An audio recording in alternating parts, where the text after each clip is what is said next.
But I think one of the important and interesting questions is about the richness of the world that can be built, where you have, on one level, unification or this global connection, where there's a common framework where people can connect. Maybe it's through using common internet services, or maybe it's just common social norms as you travel around. One of the things that you'd pointed out to me in a previous conversation is now something that's different from in any other time in history is you could travel to almost any other country and look like you dress like you're appropriate and that you fit in there. And if 200 years ago or 300 years ago, that just wouldn't have been the case. If you went to a different country, you would have just stood out immediately. So there's this norm, there's this level of cultural norm that is united. But then the question is, what do we build on top of that? And I think one of the things that a broader kind of set of cultural norms or shared values and framework enables is a richer set of subcultures and subcommunities and people to actually go find the things that they're interested in lots of different communities to be created that wouldn't have existed before. Going back to my story before, it wasn't just my town that had Little League. I think when I was growing up, basically every town had very similar things. There's a Little League in every town, and maybe instead of every town having Little League, there should be Little League should be an option. But if you wanted to do something that not that many people were interested in my case, programming, in other people's case, maybe interest in some part of history or some part of art that there just may not be another person in your 10,000 person town who share that interest. I think it's good if you can form those kind of communities, and now people have can find connections and can find a group of people who share their interest. And I think that there's a question though of, you can look at that as fragmentation, right? Because now we're not all doing the same things, right? We're not all, going to church and playing Little League and doing the exact same things. Or you can think about that as richness and depthness in our social lives. And I just think that that's an interesting question: is where you want the commonality across the world and the connection, and where you actually want that commonality to enable deeper richness, even if that means that people are doing different things. And I'm curious if you have a view on that and where that's positive versus where that creates a lack of social cohesion. Yeah, I think almost nobody would argue with the benefits of richer social environment in which people have more options to connect around all kinds of things. The key question is, how do you still create enough social cohesion on a level of a country and increasingly also on the level of the entire globe in order to tackle our main problems? I mean, we need global cooperation like never before because we are facing unprecedented global problems. We just had Earth Day, and it should be obvious to everybody, we cannot deal with the problems of the environment, of climate change, except through global cooperation. Similarly, if you think about the potential disruption caused by new technologies like artificial intelligence, we need to find a mechanism for global cooperation around issues like how to prevent an AI arms race, how to prevent different countries racing to build autonomous weapon systems and killer robots and weaponizing the internet and weaponizing social networks. Unless we have global cooperation, we can't stop that, because every country will say, well, we don't want to produce killer robots, it's a bad idea, but we can't allow our rivals to do it before us, so we must do it first. And then you have a race to the bottom. Similarly, if you think about the potential disruptions to the job market and the economy caused by AI and automation, so it's quite obvious that there will be jobs in the future, but will they be evenly distributed between different parts of the world? One of the potential results of the AI revolution could be the concentration of immense wealth in some parts of the world, and the complete bankruptcy of other parts. There will be lots of new jobs for software engineers in California, but there will be maybe no jobs for textile workers and truck drivers in Honduras and Mexico. So what will they do?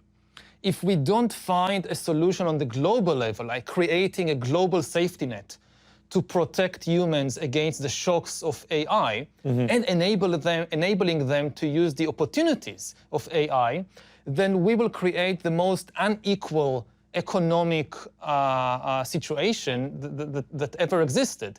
It will be much worse even than what happened in the Industrial Revolution, when some countries industrialized, most countries didn't, and the few industrial powers went on to conquer and dominate and exploit all the others.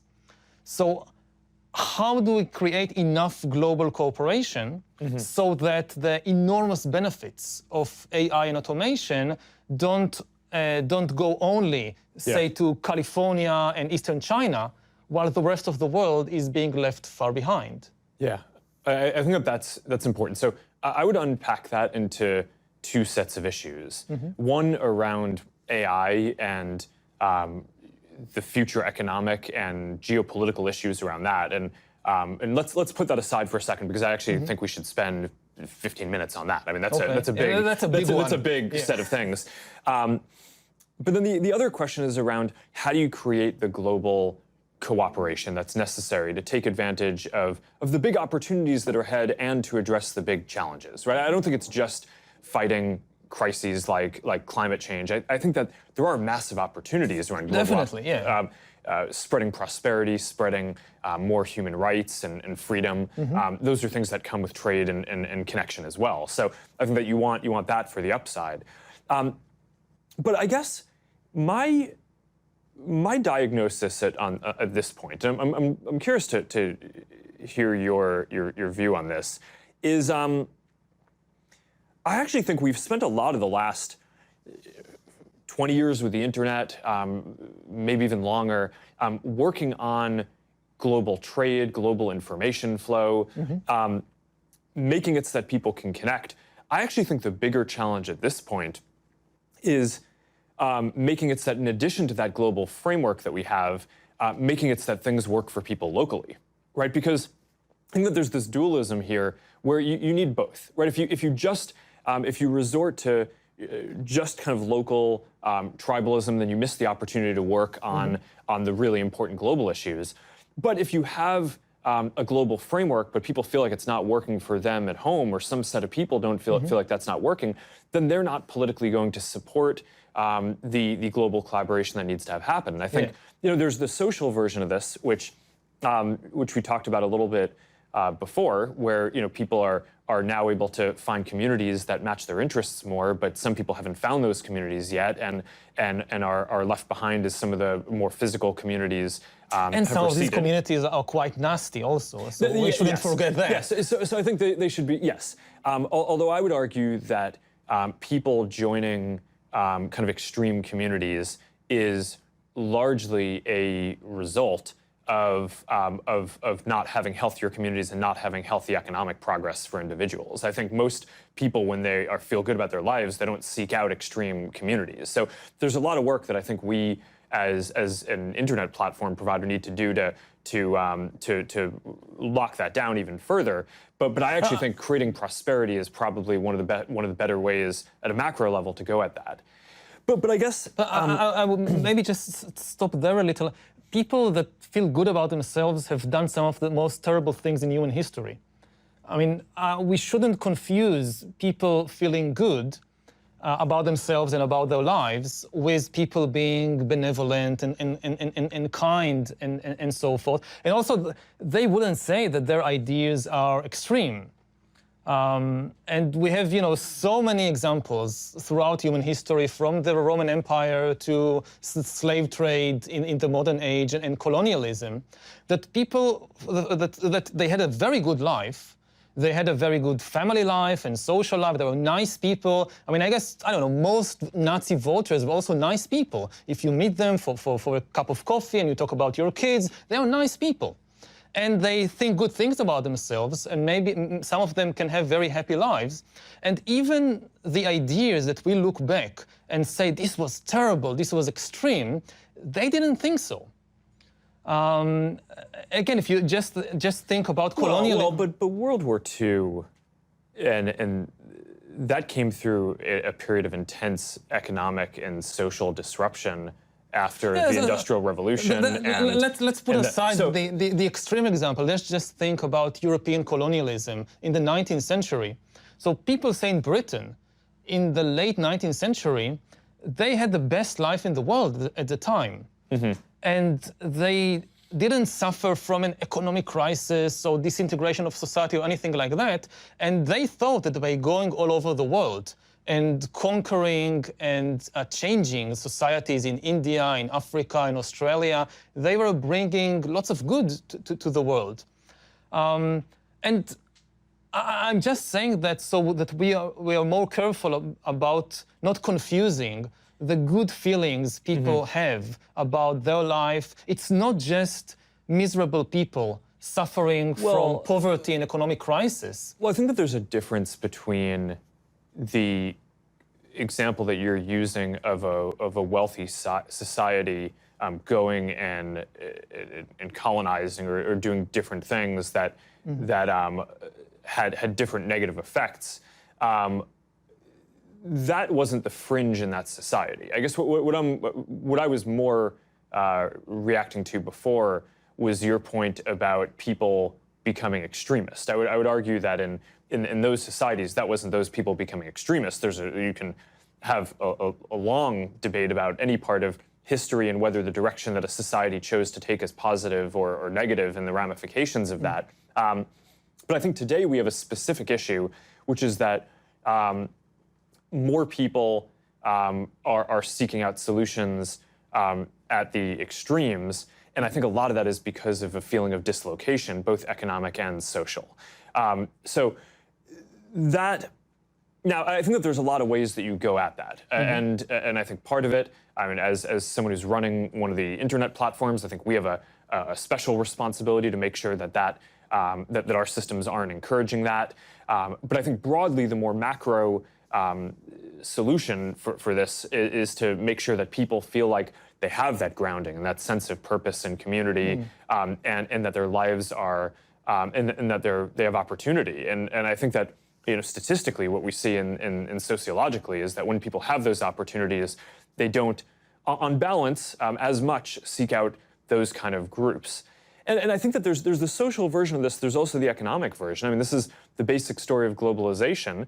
Is on the one hand, it's been extremely positive for bringing a lot of people into the global economy, right? People in India and Southeast Asia and across Africa who wouldn't have previously had access to a lot of jobs in the global economy now do. And there's been probably the greatest, at a global level, inequality is way down, right? Because hundreds of millions of people have come out of poverty, and that's been positive. But the big issue has been that in developed countries, there have been a large number of people who are now competing with all these other people who are joining the economy, and jobs are moving to these other places. So a lot of people have lost jobs. For some of the people who haven't lost jobs, there's now more competition for those jobs for people internationally. So their wages, that's one of the factors I would. The analyses have shown that's preventing more wage growth, and there are 5 to 10% of people, according to a lot of the analyses that I've shown, who are actually in absolute terms worse off because of globalization. Now, that doesn't necessarily mean that globalization for the whole world is negative. I think in general it's been on balance positive, but the story we've told about it has probably been too optimistic in that we've only talked about the positives and how it's good as this global movement to bring people out of poverty and create more opportunities.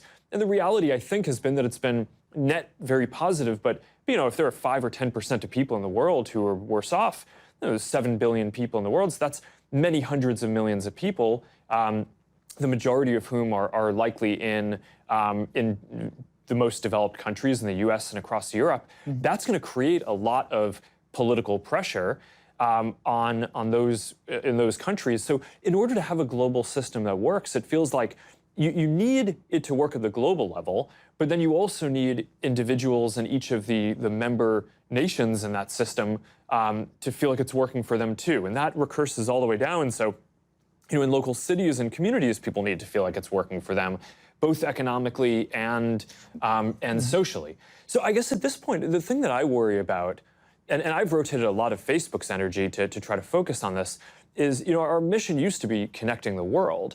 Now it's about helping people build communities and bringing people closer together. And a lot of that is because I actually think that the thing that we need to do to support more global connection at this point is making sure that things work for people locally. That in a lot of ways we've made it so that the internet, so that an emerging creator can. But how do you balance working it locally for people in the American Midwest and at the same time working it better for people in Mexico or South America or Africa? I mean, part of the imbalance is that when people in Middle America are angry, everybody pays attention, because they have their finger on the button. But if people in Mexico or people in Zambia feel angry, we care far less, because they have far less power. I mean, the pain, and I'm not saying the pain is not real, the pain is definitely real, but the pain of somebody in Indiana reverberates around the world far more than the pain of somebody in Honduras or in the Philippines, simply because of the imbalances of the power in the world. And I mean, earlier, what we said about fragmentation, I know that Facebook faces a lot of criticism about kind of encouraging people, some people, to move to these extremist groups. But that's a big problem, but I don't think it's the main problem. I think also it's something that you can solve if you put enough energy into that. That is something you can solve. But this is the problem that gets most of the attention now. What I worry more, again, not just about Facebook, about the entire direction that the new internet economy, the new tech economy is going towards, is increasing inequality between different parts of the world, which is not the result of extremist ideology, but the results of a certain economic and political model.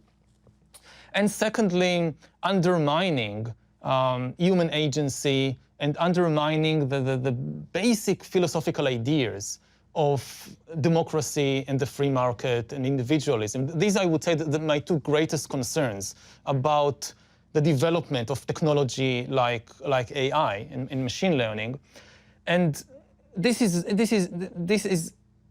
will continue to be a major problem, even if we find solutions to the issue of social extremism in particular groups. Mm-hmm.